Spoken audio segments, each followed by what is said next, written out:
Digitales, todo lo que tú debes de saber sobre el Perú.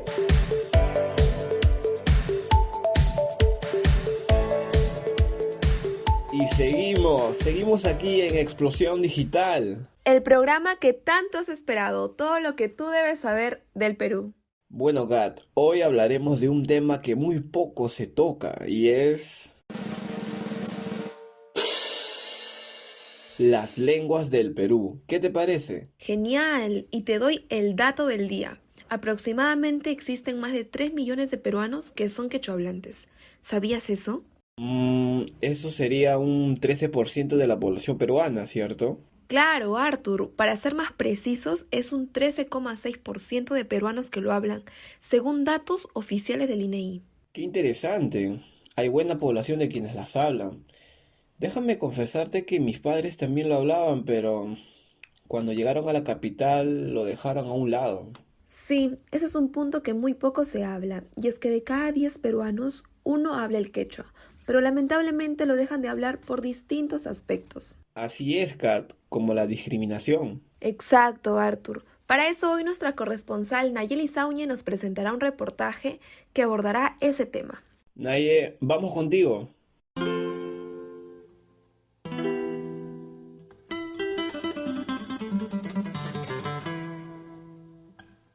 Cuando me escuchaban hablar, ahí sí me preguntaban, ¿qué, tú de dónde eres? ¿Eres de la sierra?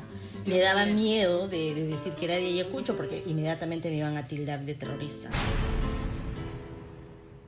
Ella es Patricia Escarcena Robles, tiene 48 años y su lengua natal es el quechua. Llegó a los 17 años a la capital en busca de un futuro prometedor, pero lo que ella no esperaba era encontrarse con esta cruda realidad. Al inicio sí tenía que obviamente esconder esa identidad por temor a ser discriminada, ¿no? En esa época, en los años 90, todavía el terrorismo existía y estaban atacando aquí en la capital, ¿no? Nosotros hemos tenido la explosión del terrorismo desde el año 79 en Ayacucho, entonces, y seguir con ese tema de violencia para mí era incómodo, ¿no? Tener que cargar con toda esa herencia sin haberlo pedido. Pero sin embargo era un lastre que cargábamos sin querer. Desde entonces, Patricia entendió que los sueños que tenía no serían fáciles, y menos ocultar sus orígenes, y que aquel sueño limeño sería difícil para ella y su familia. Estas personas venían y le hablaban en quechua a mi papá. Yo recuerdo mucho que mi papá no permitía de que nosotros aprendiéramos el quechua, ¿no? Y cada vez que los escuchábamos conversar con la gente del campo, mi papá siempre nos retiraba de la conversación y nos decía que no teníamos que estar escuchando eso. Así como Patricia, muchos peruanos quechohablantes llegan a Lima de distintas partes del Perú, quienes día a día laboran en la capital limeña, aportando sus costumbres, tradiciones y sobre todo su idioma natal a costa de una socialización poco paciente. En el pasar de los años, ya me acostumbré, ¿no? a esta forma de vida de la capital. Y como que he ido olvidando, ¿no? Esa necesidad de querer hablar en quechua, porque mi entorno, mi círculo social, todo el mundo habla en castellano, ¿no? Entonces, para mí tampoco ya ha sido una necesidad para mis hijos que lo aprendan. A causa de esto, miles de migrantes han dejado de lado su lengua nativa, adaptándose a la fuerza a una lengua distinta como la de Lima. Y es que el uso actual del quechua no es una defensa nacionalista. Se tiene que entender que es de un valor cultural inmenso y su difusión es útil para modificar ese pensamiento plano, excluyente, racista que todavía se resiste a desaparecer. Últimamente, en esta coyuntura política, el quechua ha sido muy sonado, por ejemplo, en las redes sociales, la TV, los periódicos, etc. Pero también al salir a las calles, observamos personas de diversas culturas y esto nos lleva a preguntarnos, ¿por qué menospreciamos a nuestros hermanos migrantes quechua hablantes?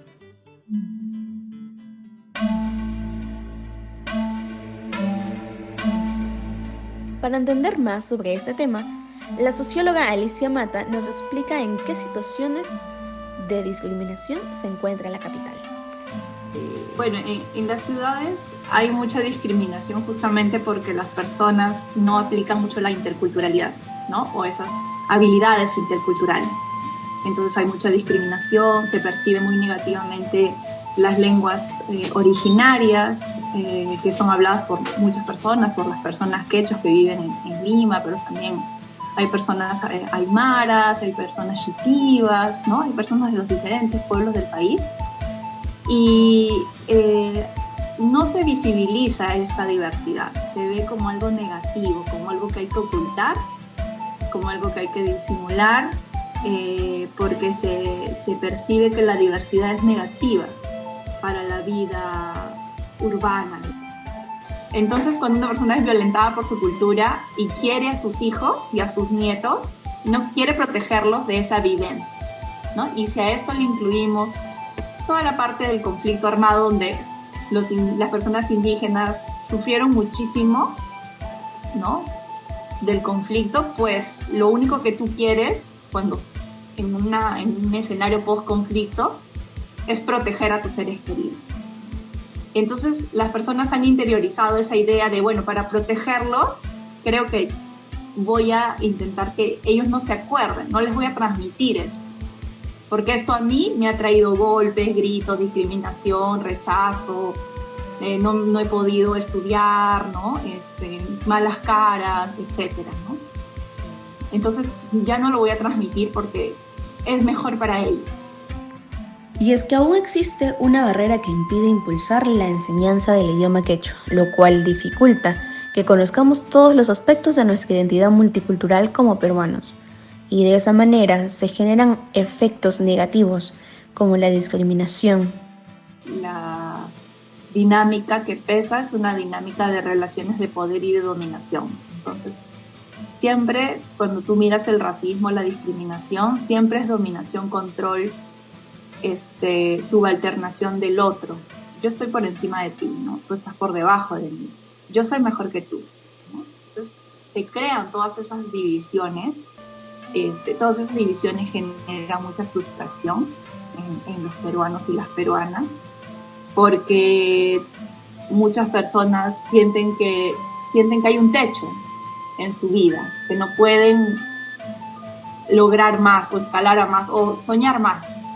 ¿Por qué? Por su color de piel o por la lengua que hablan. Otra cosa que se generan son muchos conflictos. Muchos conflictos están ligados a esa incapacidad de dialogar en un discurso que integre las miradas, ¿no? Siempre tendemos a decir, no, tu mirada está mal, mi mirada es la mejor, ¿no? Entonces, ese es un conato de muchos conflictos sociales en nuestro país. Y lo tercero es que nos afecta bastante a nivel del desarrollo y crecimiento porque hay poblaciones, las poblaciones no blancas, las poblaciones indígenas, las poblaciones afroperuanas, pues todavía son las poblaciones más vulnerables de nuestro país. A nivel de indicadores socioeconómicos vemos que las personas que sufren de mayor pobreza, vulnerabilidad económica, situaciones de violencia, son personas con mayor estadística cuando son personas indígenas o personas afroperuanas. Y hay una deuda histórica de cerrar esas brechas para que esas personas realmente accedan y ejerzan todos sus derechos. La mayoría de peruanos naufraga en el miedo de ser excluidos. Gran parte de nuestros compatriotas se sienten discriminados en los ambientes públicos como hospitales, postas médicas y comisarías, según el informe del Ministerio de Cultura.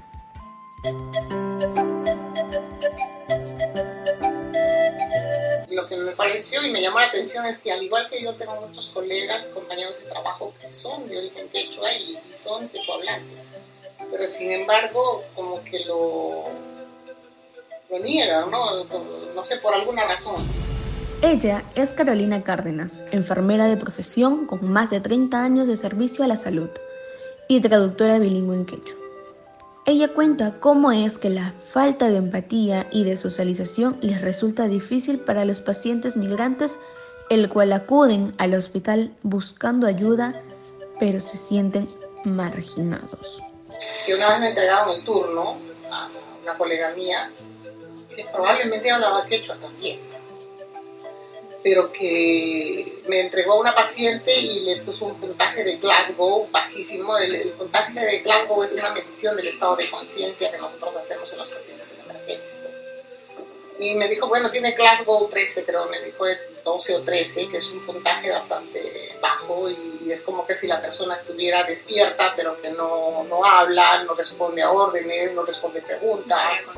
Entonces tiene ya una alteración en la conciencia que tiene que ver con su estado, ¿no? Y el tratamiento obviamente varía, ¿no? Entonces yo me acerqué a la paciente, la recibí obviamente y le vi pues en su cabello unas cintas que le llamamos nosotros chumpi, con las que uno se amarra el cabello. Y me di cuenta de dónde venía la señora, ¿no? Probablemente era quechua, entonces le empecé a hablar en quechua.